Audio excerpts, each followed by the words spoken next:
Hello, everyone, and welcome back to another Planetarium show. My name is Jessica. I'm the director of the Planetarium, and with me tonight is one of our students who I will let say hi and introduce himself. Hi, I'm Eli. I'm a physics and astronomy student at UMD. Tonight we are going to be doing one of our monthly constellation shows where we'll take a look at tonight's sky, show you the stars and constellations that are up, and tell you some of the stories around them. Um, let's see. Before I get started, though, I guess just a little talk. As many of you know, we reopened for our first public shows last weekend, and it was an amazing weekend. I want to thank everyone who came out. We actually ended up selling out all three of our shows last weekend, and it was absolutely incredible to have people back in the dome. I'm so excited. And if anyone is interested, we are still doing shows Fridays and Saturdays in person. You can check out our website for the show schedule and tickets and all of that. Yeah, we are back doing our in-person stuff, and it seems to be going well. Okay, now on to our live stream show. So I'm going to get everything switched over. As always, throughout the show, if you have any questions, you can leave them down in the comments. Eli is going to keep an eye on that for me and will let me know if any questions come up. If we don't get to it right away, don't worry. We'll also have time at the end to answer those questions as well. So, for our constellation show tonight, we are taking a look at the night sky based off of here in Duluth, Minnesota, since that's where our planetarium is located. Now, as long as you are in the northern hemisphere, your night sky is going to look pretty similar to what I show you. But if you're ever curious or want to see what differences there might be or see exactly where things will be in your own sky, you can always do this for yourself. This program that we use for the show is free. It's called Stellarium. There's a link to it in the video description, and it's an absolutely fantastic program. You give it the date, time, and location, and it shows you exactly what's up in the sky. All right, well, we are set up for right now. You can see just after 7 o'clock. And the sun is setting over in the west. We can tell that our days are definitely starting to get a bit longer as the sun is setting a little bit later and later each evening. So I want it to be a little bit darker. So I'm just going to fast forward time just a little bit until the sun is really set there below the horizon and we have some good dark skies. So I'll stop right about there. So not too far in the future. And we are going to turn our attention over to the north. Now, I always like to start these star shows in the north because for most people in the northern hemisphere, the sets of stars that I'm going to point out are up all year round. And so they're a great way to kind of orient yourself each night with the night sky and kind of get a sense of where you're looking. And then you can use those stars and constellations to help you find other ones in the nighttime sky. So we always start with probably the most familiar set of stars in the northern sky, and it is these 7 stars right here. This is, of course, the Big Dipper. And so you can see the handle and the cup of the Big Dipper. Now, the Big Dipper is actually not a constellation, it's an asterism. And that means it's a smaller grouping of stars within a larger constellation. In this case, the 7 stars of the Big Dipper are the 7 brightest stars in the Greek constellation of Ursa Major, or the Big Bear. So to see the bear, we're going to have to add in some more stars to our 7 Dipper stars. So we're going to have the tail of the bear, his back, ear, nose, chest, front legs, belly, and back legs. And that is our Big Bear. Now, of course, since we have a big bear in the sky, that means we must also have a little bear. To find the little bear, we're actually going to use the Big Dipper to help us. So we go back to the Big Dipper, we go to the cup, and we find the front two stars in the cup of the Big Dipper. These two stars are our pointer stars because if you connect them in a line and you follow that line across the sky, they point you to this star here. This is the star Polaris, also known as the North Star, and it's the end of the handle of the Little Dipper. So to see the whole Little Dipper, we will have the handle and then the cup of the Little Dipper. Now, if you've ever gone out at night and you've seen the Big Dipper and then searched and searched and searched to try and find the Little Dipper and couldn't find it, don't worry, it was not you. Most of the stars in the Little Dipper are very dim and hard to see, and you really can't see them unless you're very far out of the city into super dark skies. Usually, the only stars that are easily visible in the Little Dipper are Polaris and the front two stars in the cup of the Little Dipper. So this one is definitely a harder one to see. Now, our Little Dipper is also Ursa Minor, our little bear.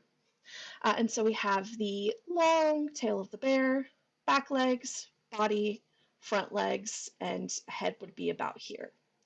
And so that is our big bear and little bear, at least according to the Greeks. Now, of course, the early Greeks were the only culture to look up at the sky and see pictures and use those pictures to tell stories. This happened pretty much all over the world. Every culture had some different version of stories to tell with the nighttime stars. Some of them do kind of resemble the same type of things. So, for example, the Ojibwe, instead of seeing a bear here, they see a fisher, which makes a lot more sense since fishers do actually have these long tails. Some other cultures also didn't use exactly the same stars as everyone else. So we have, for example, in the Norse sky, they just used the stars that we associate with the Big Dipper and Little Dipper, and they saw that as the big wagon or the man's wagon and the little wagon or the woman's wagon that, ride across the sky. So we have lots of different stories that we can tell with these stars depending on who you talk to. And I think that's one of the best things about the nighttime sky is there's no right or wrong to it. Whatever you see, whatever your imagination leads you to, that's just as right as anyone else. And I think it's a lot of fun to try and come up with your own constellations and your own stories. All right. So we are now going to turn our attention over to the to the southern sky. And over in the southern sky, this time of year, very visible right after sunset when it gets dark, is a group of constellations known as the Winter Hexagon, because there are 6 constellations that are very bright and visible in the winter sky. So we're going to start in the Winter Hexagon with the most familiar winter constellation, at least from my experience, the most familiar. And it's this one right here, which is, of course, Orion the Hunter. We have his belt with his sword hanging off. We have his 2 shoulders, his knees, and then we have either a shield and a club or a bow and some arrows. So that is Orion the Hunter. Now, Orion is up in the sky for not great reasons. So Orion was in love with the goddess Artemis, who is the goddess of the hunt. So he figured, since she's the goddess of the hunt, the best way to impress her would be to hunt down all of the animals on this island and present them to her. So he spent all night killing every single living thing on this island. And morning comes, and he calls her down and presents this pile, we'll just call it a pile, to her. And she is horrified. Because while she may be the goddess of the hunt, she really only approves of hunting when you're in need, not hunting just for sport. And she was devastated at what Orion had just done. Definitely did not see it as a loving gesture.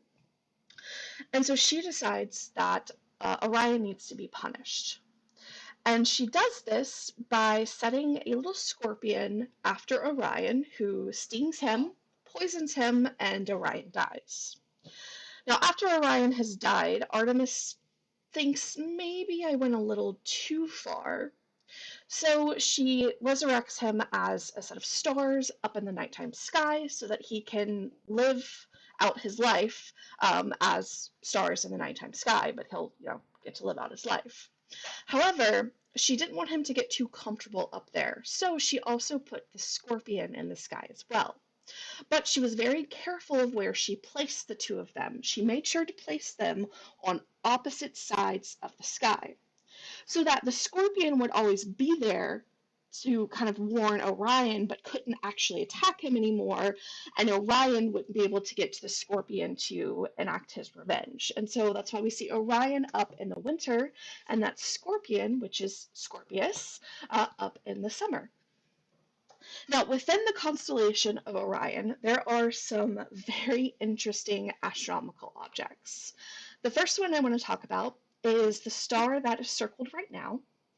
That is the star Betelgeuse, or Betelgeuse. I've heard it pronounced a few different ways. The star is actually red in color, and you can see that red tinge to it when you see it in the nighttime sky.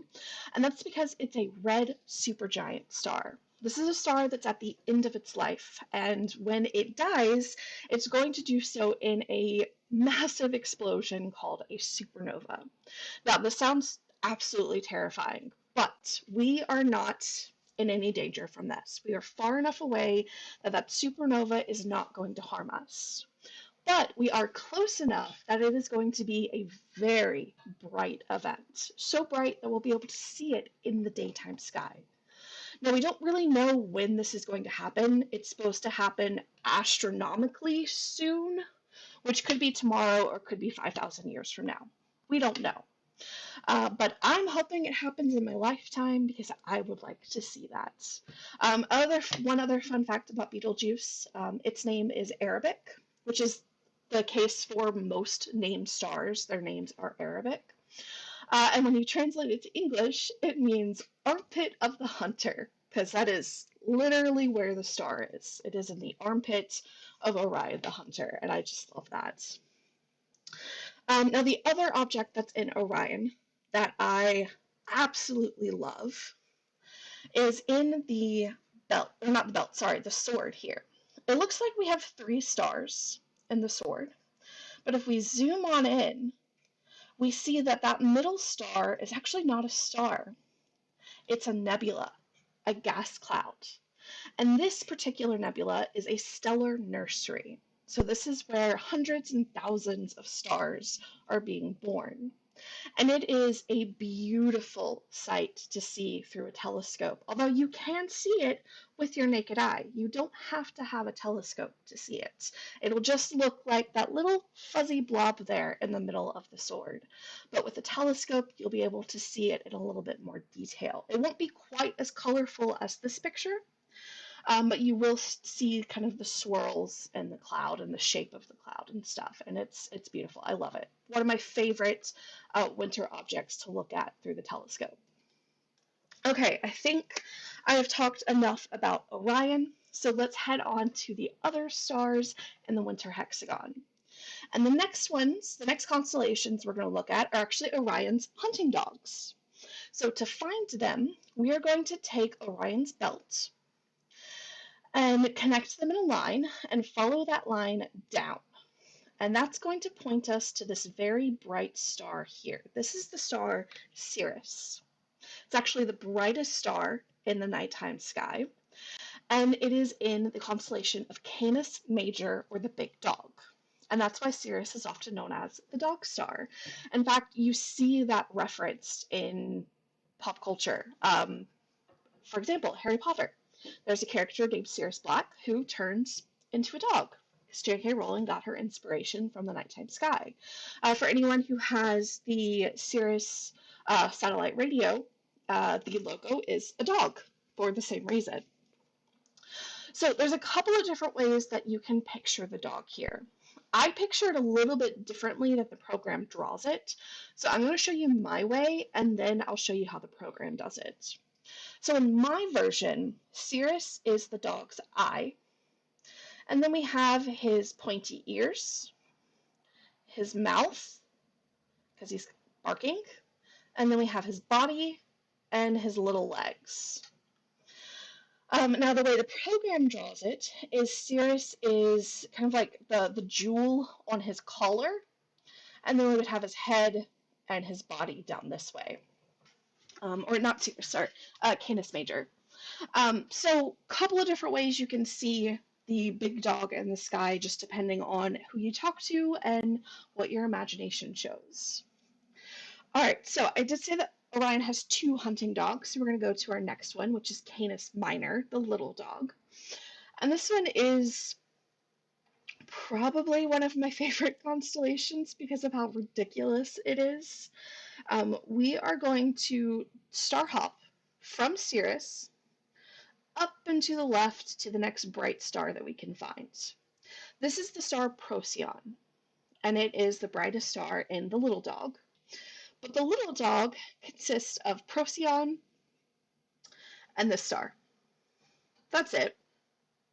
Those 2 stars. That is Canis Minor. Definitely have to really use your imagination to be able to see a dog out of 2 stars and a line. Okay. So Orion and his hunting dogs are on the hunt for our next constellation. We're going to go back to Orion, back to his belt, and this time, instead of going down to Cirrus, we're going to go up until we reach this V in the sky. This V is the head of Taurus the Bull. This bright star here is one of his eyes. This is the star Aldebaran.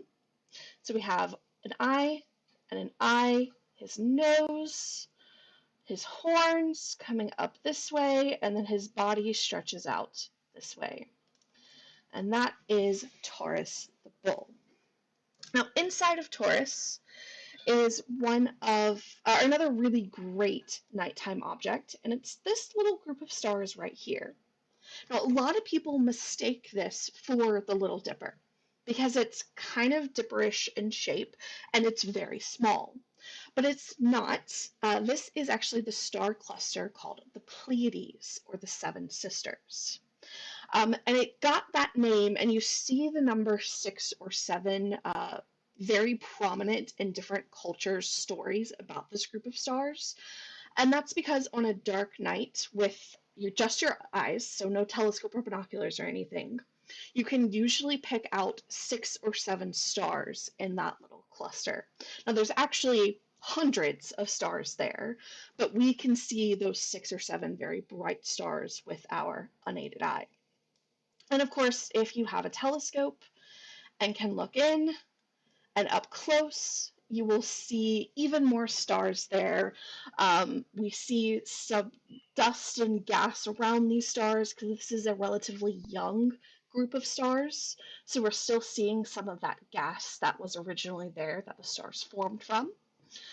And this is the Pleiades. Now, there are lots of great stories about this group of stars. My favorite comes from the Mono Native American tribe, who tells the story of the 7 wives and 7 husbands. So, there were 7 wives who were out kind of just walking through the woods one day, enjoying a nice afternoon stroll. They started getting a little tired, a little hungry, so when they came across a patch of wild onions, they decided to sit and have a snack. And once they finished, they got up and ended up walking back home. Once they got home, they each walked or went to their respective houses and greeted their husbands. And their husbands all recoiled back because each of the wives had stinky onion breath from eating those wild onions. And the husbands actually kicked the wives out of the house because they did not want to smell that stinky onion breath. Well, the wives were very upset by this and decided, you know what, we don't need them. And so they got together and they climbed up into the nighttime sky where they could stay together and not be worried about their onion breath. And so we have the 7 wives right here. Now, the story isn't over because the husbands realized that they had made a mistake. And so they also climbed up into the sky to try and find their wives and bring them back home. And so these stars in the face of Taurus are the husbands who are trying to find their wives and bring them back home. And you can watch over the course of the night as they chase their wives across the sky. All right. So we have 4 of our 6 constellations in the Winter Hexagon. I'm going to zoom out a little bit more so that we can find the rest of them. All right. So what we're going to do now is we are at Taurus here. We're going to follow Taurus's horns kind of up until we find this squished pentagon. This is Auriga the Charioteer. And so it's another one where it kind of depends on who you're talking to, how they see this constellation. The way I picture it is we have a wheel and a wheel, and then this is kind of like the cart of the chariot that you ride in, and then this is Auriga's head peeking out over the top. So this is Auriga the Charioteer, and this brightest star in Auriga is Capella. All right, so the last constellation of our Winter Hexagon sits in between Auriga and our little dog, and it's this group of stars here. These are the Gemini Twins, Castor and Pollux, and that is the name of the 2 bright stars, which are known as the twin stars, Castor and Pollux. Castor here has a long body and short little legs, while Pollux has a short body and long legs, and they're kind of arm in arm as they walk along the Milky Way. Now, the Gemini Twins are usually depicted as mischievous kids, and one of our favorite stories is of the Gemini Twins crashing a wedding and kidnapping the bride for, funsies. And so instead of seeing them as arm in arm in the sky, you can instead picture them as if this is the bride that they're carrying as they run away. But because we like to kind of promote telling your own stories with the stars, I have one that I've come up with to explain this whole Auriga situation, because if this is his head, that means his chariot is upside down. So what I think happened is the Gemini Twins set a trap for Auriga, knocked his chariot over, and now they're running away before he can climb out and capture them. So that's just my little story that I tell. All right, and that is the Winter Hexagon, where again we have Orion the Hunter, Taurus the Bull, Auriga the Charioteer. You can see a very interesting depiction of him. Not quite sure where the goat's coming from, but yeah. The Gemini Twins, and then the little dog and the big dog. Now, before wrapping up, I always like, when doing the live stream version of this program, to point out another constellation that's in this area. And I pointed out during the live stream because I struggle to find it in the nighttime sky without having these guides from the program. So right underneath our little dog here sits the Unicorn constellation. And I absolutely love how this program depicts this because it looks like the little dog is riding the unicorn into battle with Orion. And it's my favorite thing. I love it. All right. So that, oops, let's turn that off, is our Winter Hexagon.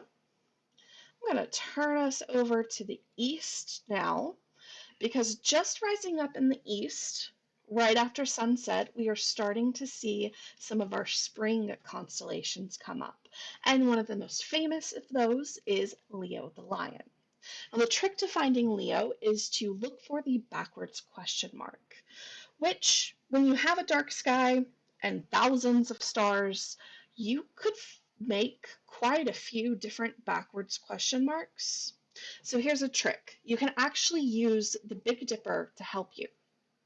So if you find the Big Dipper, and then with the cup of the dipper, make kind of an arrow, that arrow will point you to the correct backwards question mark. And so we have, this is Leo's head. This bright star is Regulus, which is the heart of the lion. And then his body stretches out this way. And that is Leo the lion. All right, well, I think we will wrap it up. I keep turning on constellations by mistake. No. Okay, there we go. We will wrap it up there. Of course, next month we'll see more of these spring constellations, and we can talk about them then. So, let's go to the chat and see if there are... one question. Would it be just as valid for anyone to make whatever constellations they like out of the stars, or is there a process for assigning design and meaning to constellations? No, you can literally do whatever you want. Now, when you hear something about like official constellations, what they're talking about is the map that astronomers use. So let me actually bring Stellarium back up here and turn on. So astronomers from all over the world, of course, depending on their culture, see different constellations in the stars. And so it started to be confusing when we would say something like, hey, check out the comet in this constellation. But not everyone might not know what that constellation is or where it is in the sky. So the International Astronomical Union in the 1920s, I think it was 1926, decided to make an official map of the nighttime sky that would be used by all astronomers. So that every region of the sky was associated with a specific constellation, and everyone used the same map when describing the night sky. And so now we can say, hey, check out this constellation over in Taurus, and everyone knows where that constellation is and where that region of sky is. But I try to not talk about this unless asked questions like this, because it makes it sound like there are set official constellations that are right and everything else is wrong, and that's just not the case. These are just the constellations that were chosen by the IAU to make this common map, but that doesn't mean any other constellation is not valid. And that doesn't mean that you can't make whatever constellations and stories you want out of the nighttime sky. So hopefully that makes sense. And that is also why I'll say we do try and tell lots of different stories and not just the Greek stories, to kind of show the different cultural diversity that is in the nighttime sky. Cool. All right, well, if anyone does have any other questions, now is a great time to leave them down in the comments. And while we wait to see if there are any other questions, I can tell you what's coming up this week. Capella is related to the she-goat. That is why the goat is in the Oh, interesting. Yeah, I'll be honest, I don't know much about the Auriga constellation. After that, we just got another question. I don't know if you're seeing it, but what is the oldest and youngest named constellation? I feel like Ooh. that's a pretty tall order. I don't know oldest.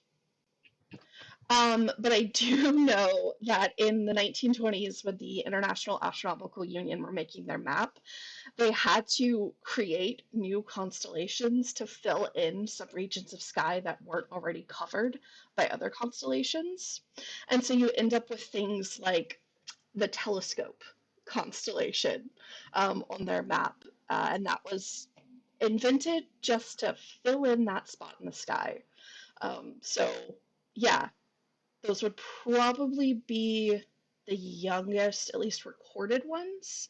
But again, you could go out tonight and make your own. Okay. All right, so let's take a look at what is coming up this week. Friday and Saturday, we are doing in-person shows at the Planetarium. Friday's show is Expedition Moons. Saturday afternoon is our children's show, Polaris, the Space Submarine, and the Mystery of the Polar Night. And Saturday evening show is a new show that we are premiering this month called Phantom of the Universe, which is all about dark matter.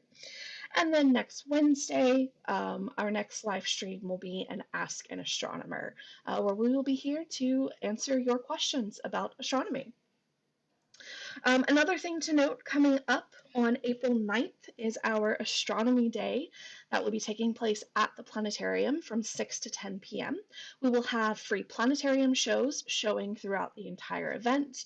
We'll have activities, and there will also be telescope viewing available, weather permitting, of course.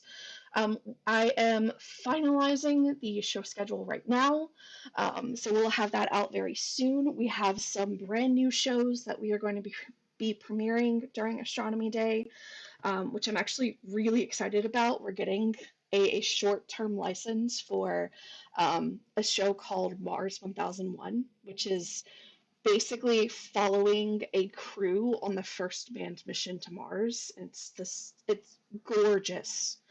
It's great. I'm excited, but there'll be more information about all that. So we'll have some new shows we're premiering, activities, telescope viewing. It'll be a fun night for our Astronomy Day, our first more original. Not original's not. I can't think of the word. Um, but yeah, so Astronomy Day, April 9th. Mark your calendars. Just realized that I had my camera off and now the camera isn't working. Oh, there we go. I'm back. The Epic of Gilgamesh mentions the Bull of Heaven, probably Taurus. That's possible, yeah. Yeah. And I mean, a lot of the constellations are also like borrowed by other cultures. Like the Greek constellations were heavily based on Babylonian constellations. Um, and you see that throughout. You also, again, a lot of the star names are Arabic because Arabic scholars adopted the Greek constellations and decided to start naming those bright stars. And that's why you end up with Betelgeuse, the armpit of the hunter, because they were naming that bright star in the Greek constellation of Orion. So there's a really fascinating, just kind of history and blending of constellations and cultures as they've been shared over the millennia. Yeah, millennia. All right. Well, I'm not seeing any other questions come through, so I think we can wrap it up there. Thank you everyone so much for joining us. We hope you enjoyed the show this month. If you are in the Duluth area, don't forget live shows in person, Fridays and Saturdays. Otherwise, we will see you back here next week for our next live stream. All right, have a wonderful evening, everyone, and we'll see you next time. Bye, everyone.